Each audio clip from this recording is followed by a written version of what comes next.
उपस्थित रमाकांत जी सचान, श्री रविंद्र जी हिमते, विहार वाचानी जी, हरिमोहन जी शर्मा और विधायक जेठानंद राज जी, विभिन्न प्रदेशों से उपस्थित सभी पदाधिकारीगण, छाया चित्रकार, मीडिया बंधु और भाई और बहनों, आप सभी राजस्थान के बीकानेर शहर में आए। बीकानेर शहर में बहुत सारे लोग पहली बार आए होंगे, लेकिन बीकानेर का नाम अपने अपने गांव में भी सुना होगा, बोर्ड देखे होंगे, बीकानेर की मिठाई, बीकानेर की भजिया, ये सभी गांव में दिखता हिंदुस्तान के।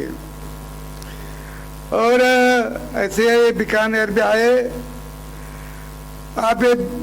राजस्थान प्रदेश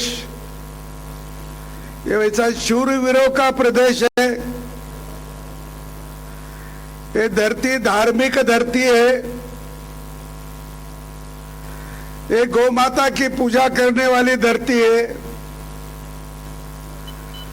और आध्यात्मिक धरती है, और इससे यहाँ सभ्यता भी अच्छी है। राजस्थान की सभ्यता बहुत अच्छी है भी आप जानते होंगे। और ऐसे भूमि में आप सभी आए। मैं यहाँ का राज्यपाल के नाते आप सभी का मन से, हृदय से आपका स्वागत करता हूं, आपको अभिनंदन करता हूं। यहाँ जनजाति की संख्या भी बहुत है। यहाँ के 9 जिले ऐसे हैं कि वहाँ 50% से ज्यादा जनजातियों की लोक संख्या है 9 जिलों में। तो वैसे और यहाँ तो लड़ाई भी बहुत हो गई। आपको मालूम होगा कि पहली लड़ाई यहाँ जब हुई ईस्वी सन 712 में, जो मोहम्मद बिन कासिम यहाँ आया था। पहले उन्होंने सिंध प्रांत का राजा को हराया, बाद में इधर आया और मेवाड़ के राजे थे देव बप्पा रावल। और बप्पा रावल कोई सादा सुदा आदमी नहीं था। अभी के 10 आदमी से उनका बराबर था। आज के 10 आदमी। राजस्थान के इतिहास में लिखा है उसको 35 हाथ धोती लगती थी और 20 हाथ 16 हाथ का ऊपर न लगता था, खांधे पे जो लगता है आप। और वो खाने में भी कितना खाता था वो भी उस पर सही लिखा है, 4 बोकड़े उसको लगते थे। इतना प्रचंड था। और उन्होंने वो मोहम्मद बिन कासिम को यहाँ आने से जो पिटा तो जो जहां चाहे था अरबस्तान से वहां तक उसको पीटते गया। उसके बाद हमारे देश पे 150 साल किसी का आक्रमण करने की हिम्मत नहीं हुई। 150 साल तक। बाद में 800 से शुरू हो गए, वो बात अलग है, मैं उसमें नहीं जाता हूं। लेकिन यहाँ जब मधुर संघ का जो 26वां अधिवेशन है, और वो केवल परिवहन में जो काम करते हैं वो उन्हीं का केवल अधिवेशन है। अभी पूरा मजदूर संघ का एक जगह अखिल भारतीय अधिवेशन करना बहुत कठिन बात है। इसीलिए तो इतने प्रतिनिधि आएंगे, कहा उनकी जगह का व्यवस्था करना पड़ेगी। क्यों? पूरे मजदूर संघ जो है हर क्षेत्र में उनका काम है, हर क्षेत्र में उनके कार्यकर्ता है, तो इकट्ठा करने में बहुत लोग आएंगे तो व्यवस्था भी नहीं कर पा सके, इतने सभासद है। और सबसे भारत में सबसे ज्यादा मजदूरों की संख्या भारतीय मजदूर संघ है, भारतीय मजदूर संघ में है, ये आप जानते हैं। भारतीय मजदूर संघ की स्थापना 1955 में हो गई, मेरे ख्याल से वो भोपाल में हो गई, पहली बार भोपाल में हो गई। और उसके पहले तो दत्तोपंत ठेंगड़ी जी ये महाराष्ट्र के भंडारा जिले में प्रचारक थे, मुझे याद है कि वो प्रचारक थे। और 1953 में डॉक्टर बाबा साहब आम्बेडकर वहां के लोकसभा में खड़े रहे थे, उसका उपचुनाव था, क्योंकि 52 के इलेक्शन में वो मुंबई में हारे थे, कांग्रेस ने उसको हराया था। और फिर उधर एक जगह खाली हो गई भंडारे की, तो वहां वो खड़े हो गए थे। तो मुझे याद है, मैं पढ़ा भी सुना भी कि श्री गुरु जी ने संघ के द्वितीय सरसंघ चालक ने कहा था दत्तोपंत जी को, तुम बाबा साहब का प्रचार करो, उनके साथ रहो। और दत्तोपंत जी उनके साथ रहे, प्रचार भी किया, लेकिन दुर्दैव से वहां भी बाबा साहब हारे, क्योंकि कांग्रेस ने वहां और एक बात कही कि वहां का एससी है, ये भी एससी थे, लेकिन कुछ फर्क भी था, जातियों का फर्क किया और उससे वहां भी बाबा साहब हार गए। तो ये बहुत किताबों में भी लिखा है, मैं कुछ नई बात नहीं बता रहा हूँ। लेकिन दत्तोपंत जी जैसा मजदूर संघ का काम उन्होंने शुरू में शुरू किया, बाद में और कुछ उनके पास भी कुछ कार्यक्रम आए। भारतीय किसान संघ का भी काम खड़ा करने के लिए उन्हीं को बताया था, और उन्होंने वो भी काम अच्छा तरीके से खड़ा कर दिया, भारतीय किसान संघ का। और वो भी अभी अखिल भारतीय संघ बना है, तो उनमें भी थे। मुझे याद है 1983 शायद होगा, 82-83 कोटा में एक अधिवेशन हुआ था किसान संघ का, मैं भी वो अधिवेशन में आया था। मैं महाराष्ट्र से किसान संघ का पदाधिकारी था, तो मैं भी उतना में आया था। तो वहां भी उनका 2-3 बार मैंने बौद्धिक सुना। हमारे शहर में संभाजी नगर में उनके व्याख्यान माला हो गई, और वो 3 दिन की व्याख्यान माला थी, और उसमें भी मैं वहाँ मजदूर हाजिर था, मुझे मालूम है।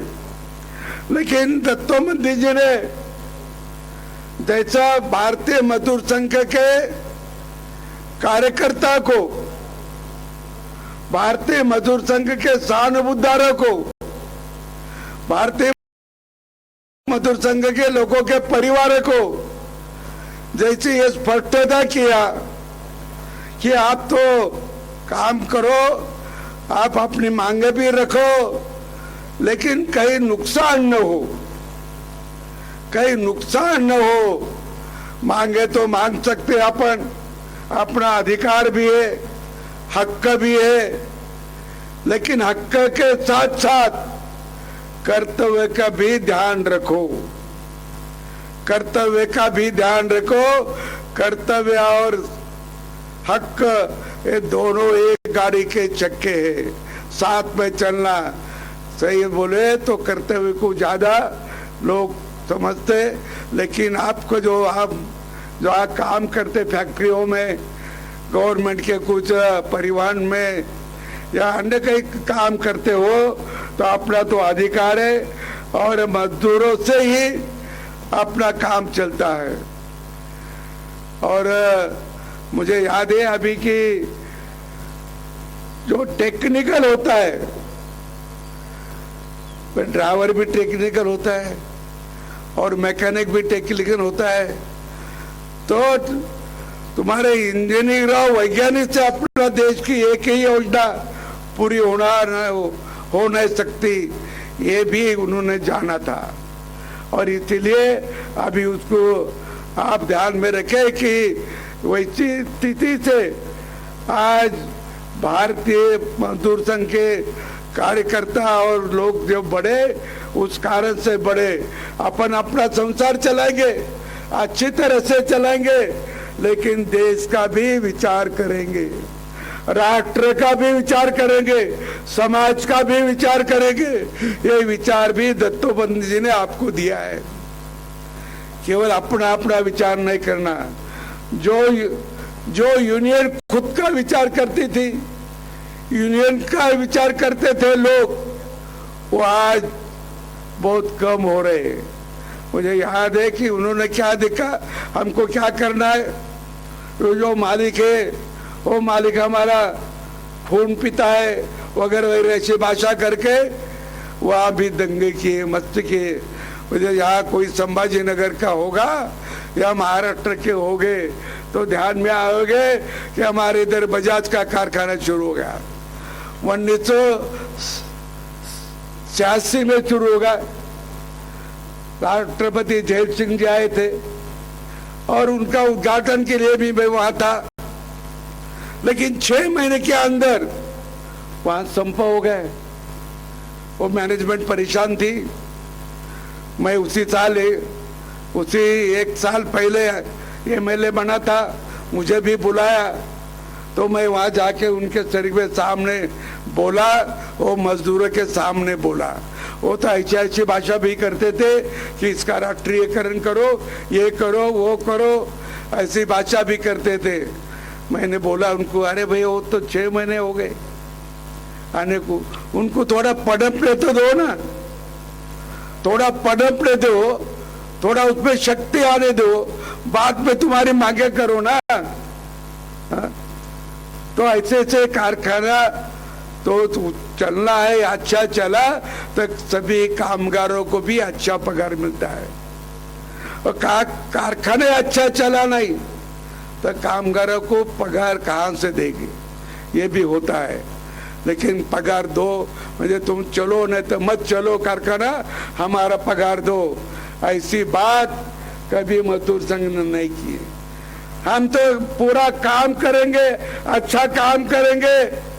मुझे दत्तोपंत जी से मुंह से मैंने सुना, उन्होंने बोला हम ऐसा करेंगे, इतना उत्पादन करेंगे, इतना उत्पादन करेंगे कि वो मालिक को बेचने को भी उसको समय नहीं मिलना, इतना उत्पादन करेंगे।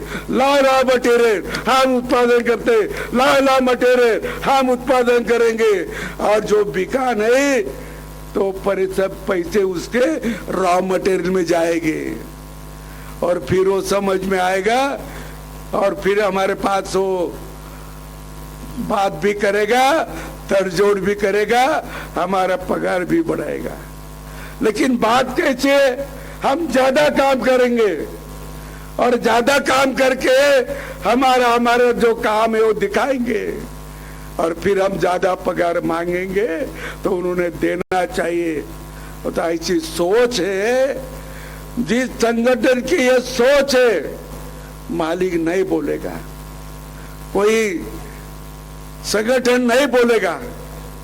तो ये विचार मजदूर संघ को दिया है और उसी विचार से मजदूर संघ बढ़ता है। मुझे ये भी मालूम है कि हमारे यहाँ पैठण तालुका में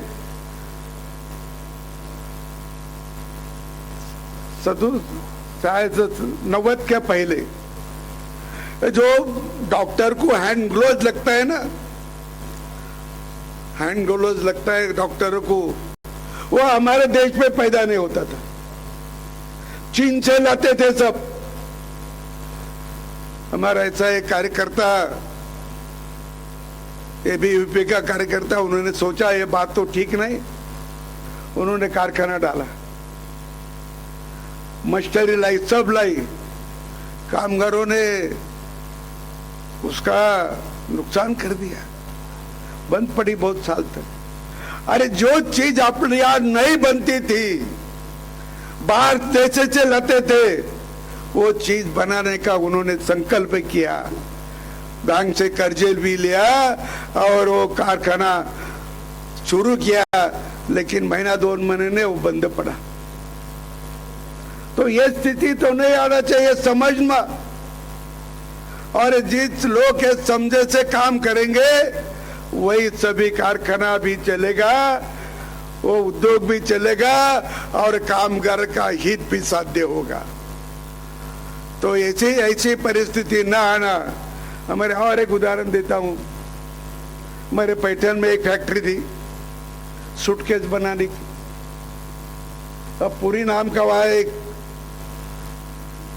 मैनेजर था, वो मैनेजर को और उनके झगड़े हो गए कुछ, तो एक कामगार ने उसके सिर में प्रहार डाली, पहाड़ जो लोखंडी रहती है स्टील की, और उस पे जगह पे गए वो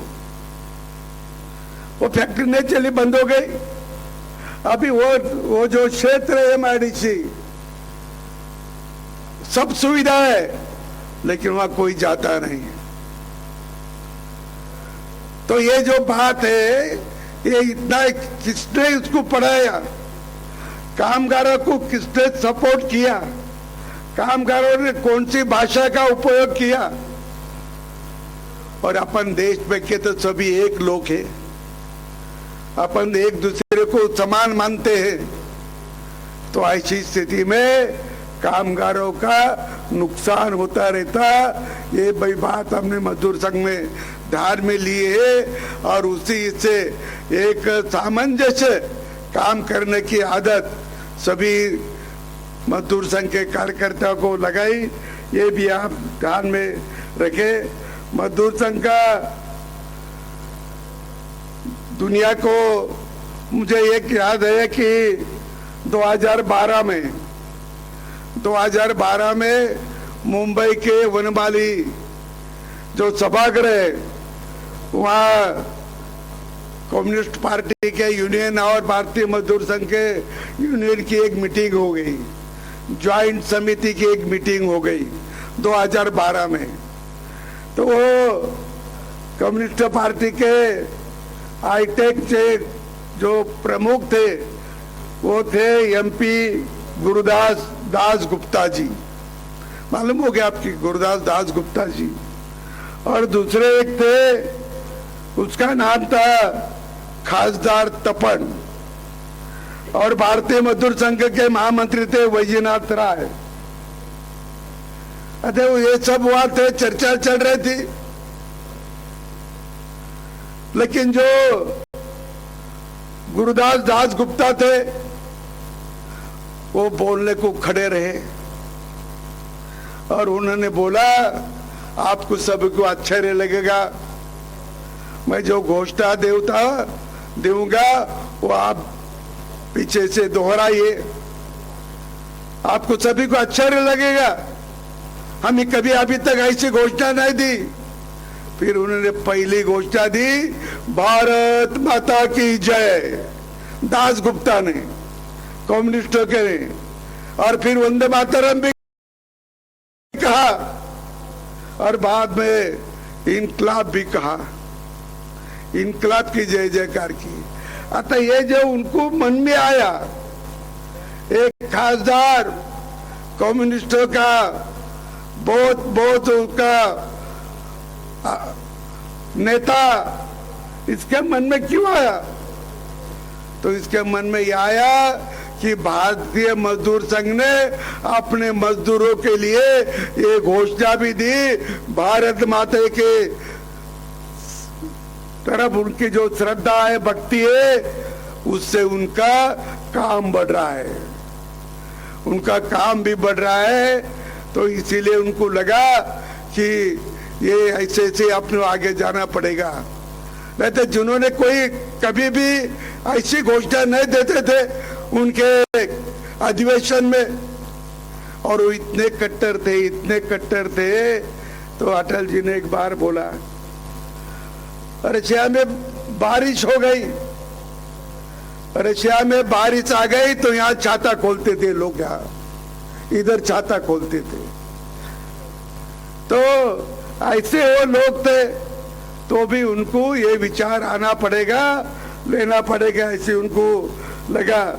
माननीय दत्तोपंत जी, जो आप एक घोषणा करते राष्ट्रभक्त मजदूरों को एक हो, तो पहले एक ही घोषणा करते थे, देश विश्व के मजदूर एक हो, विश्व के मजदूर एक हो, ऐसी एक घोषणा वो देते थे। दुनिया के मजदूर एक हो, कम्युनिस्ट का तो नारा था। फिर मजदूर दुनिया को एक करो, ये दत्तोपंत ने दिया, मजदूरों दुनिया को एक करो, दुनिया को एक करो, लेकिन विचार से, आचार से, सभ्यता से। ये अपनी शिकवन है, ये भी आप ध्यान में देते। देश का स्वयं पूर्ण करना है, देश को स्वयं पूर्ण करना है, तो स्वदेशी का पर्याय नहीं, स्वदेशी का पर्याय नहीं। ये इसमें भी माननीय दत्तोपंत जी ने बहुत जोर दिया है कि अपने देश को आगे जाना है। अभी आप समझते 10-12 वर्षों में क्या क्या होगा, वो अपनी कैसी बढ़ोतरी हो गई, ये भी आप सोचते होंगे कि अपनी बढ़ोतरी ये 10-12 साल में कैसी हो रही। हर चीज में हम आगे जा रहे। आर्थिक नीति में जब मनमोहन सिंह जी पंतप्रधान थे तो अपनी अर्थव्यवस्था 11वें नंबर पर थी। ये 10 साल थे तो भी 11वें नंबर पे रहते थे। मोदी जी आए तो ये 10 साल में हमारी अर्थव्यवस्था 11 से 5 तक आई और 5 के 4 पर आ गई। ये प्रगति है। मैं कल में यहाँ पुष्कर गया था, वहां देहातों के बहुत लोग इकट्ठा हुए थे, वो सब दूध उत्पादक थे, सब दूध का व्यवसाय कर रहे थे। तो ग्रामीण भाग के सब थे। तो मैं वहां बोला कि भारत विश्व में 1 नंबर का दूध उत्पादक देश है, 1 नंबर का, और राजस्थान भारत में 2 नंबर का दूध उत्पादक देश है, 2 नंबर का। तो ये भी अपने घरेलू उद्योग होते थे। ये भी कैसा बढ़ा। अब 2014 में 140 मिलियन टन दूध था, अभी 200 से ऊपर है, 93 मिलियन टन। इतना दूध का उत्पादन बढ़ा 10 साल में, और 1 मिलियन टन का 98 करोड़ लीटर दूध होता है। कितना दूध हुआ होगा, कितने पैसे लोगों के पास गए होंगे, ग्रामीण व्यवस्था, अर्थव्यवस्था कैसी बढ़ी, तो ऐसे भी बढ़ती है ग्रामीण व्यवस्था। ये भी आप ध्यान में रखो। मुझे माननीय दत्तोपंत जी के साथ कई बार रहने का भी योग आया। मुझे याद है कि अभी पुणे में एक कार्यक्रम था बाल गंधर्वों में, और जब मैं राज्य में मंत्री भी था तो कार्यक्रम समाप्त हुआ, हम एक ही जगह कार्यक्रम में आए थे। कार्यक्रम समाप्त होने के बाद मैंने दत्तोपंत जी से पूछा कि आप कहाँ जाने वाले हैं, तो उन्होंने बताया, मैं छोड़ता हूँ, आप मैं छोड़ता इसलिए कि उनके पास गाड़ी नहीं थी, ऐसा नहीं, उनके पास व्यवस्था थी। मैंने बोला हाँ, बोलो तो 15-20 मिनट आधा घंटा उनसे बातचीत होगी। तो मेरे गाड़ी में वो बैठे, हम वहाँ छोड़े, और छोड़ने के बाद उन्होंने मेरे पीठ पर हाथ रखा और इतना ही बोला कि जो मंत्री जमीन पे चलते हैं उसमें से आप भी एक है। ऐसा बोला कि मेरे काम की उन्होंने पावती दी। मैं बहुत बहुत ध्यान में रखता हूँ, मैं आखिरी तक ये बात नहीं भूलूंगा। तो ऐसे दत्तोपंत जी ने बहुत लोग खड़े किए। दत्तोपंत जी उनके पिता को अकेले थे और उनको प्रचारक निकालना था, उनको प्रचारक बनना था। तो श्री गुरु जी ने दत्तोपंत जी के पिता को मिलने के लिए हमारे कृष्णराव मोहरीर को भेजा, कृष्णराव मोहरीर। और गुरुजी ने उनको बोला, कृष्णराव को देख, वो उनके पिताजी, दत्तोपंत के पिताजी गुस्सा भरेंगे, तुझे कुछ बोलेंगे भी आड़ा टेढ़ा, तो उसको शांत तरीके से सुन लेना, बात नहीं करे ना। नहीं, उन्होंने जो बात की आप उल्टे बात करेंगे तो मेरा एक प्रचारक खो जाएगा, मेरा एक प्रचारक नहीं मिलेगा मुझे। तो फिर एक गए और उनकी परमिशन भी मिली और दत्तोपंत जी प्रचारक बने। वो माँ बाप को अकेले भी थे और उन्होंने सारे विश्व में अपना काम से वो सबको मालूम हो गए। वो राज्यसभा के भी सदस्य थे और राज्यसभा के सदस्य होने के बाद भी उनके वहाँ जो मौलिक विचार है वो राज्यसभा में अभी भी लिखित है, किसी को पढ़ने को मिलते हैं। तो ऐसे हमारे दत्तोपंत जी ने भारतीय मजदूर संघ को बहुत अच्छा बढ़ाया, बहुत ताकत दी और वो ताकत देने के बाद आज अपने में नहीं रहे, लेकिन जब तक मजदूर संघ रहेगा तब तक दत्तोपंत को आप नहीं भूल सकेंगे। इतना कार्य उन्होंने किया।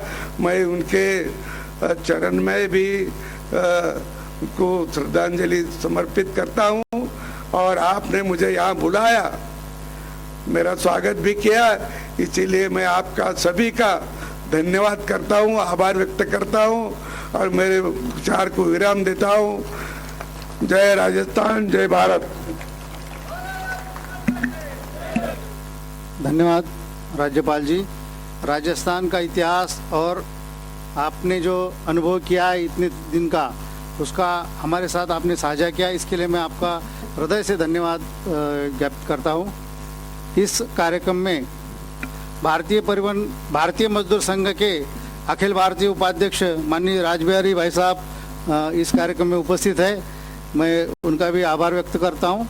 और अपनी मातृ संगठना राष्ट्रीय स्वयंसेवक संघ के विभाग प्रचारक माननीय श्री विनायक जी हमारे साथ में है, उनका भी मैं धन्यवाद व्यक्त करता हूँ। अभी इस कार्यक्रम के अधिवेशन के अध्यक्ष माननीय श्री रमाकांत जी सचान, इनसे निवेदन करता हूँ कि वो अपना अध्यक्ष समापन करें। इसके बाद राष्ट्रगीत होने के बाद ही कार्यक्रम खत्म होगा। बाद में सबने अध्यक्ष समारोह के बाद राष्ट्रगान के लिए खड़े रहना है। माननीय श्री रमाकांत जी सचान।